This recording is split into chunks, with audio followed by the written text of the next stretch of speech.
स्वामींचा उपदेश तुमच्यासाठी नेमका काय आहे ते आज आपण बघणार आहोत. तर स्वामींचं नामस्मरण करा, कमेंटमध्ये श्री स्वामी समर्थ लिहा आणि भक्त असलास तर व्हिडिओला लाईक नक्की करा. ओके, तर पहिला उपदेश असा आहे की कधी कधी ना आपण भीतीने पकडून जे ठेवलं आहे तेच आपल्याला थांबवतो, तर ते सोडायचं आहे. ठीक आहे, स्वामींवर विश्वास ठेवायचा आहे.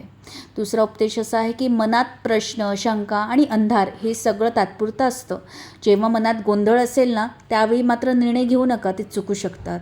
सत्य स्वतः पुढे येईपर्यंत जरा शांत राहा. ओके, तर आता आपण बघणार आहोत तिसरा उपदेश. एक मिनटं. ओके, तिसरा उपदेश. उत्तर बाहेर नाही तर ती तुझ्या मनातच आहे. तर थोडंसं ना एकांतात राहा, शांत स्वतःला वेळ द्या.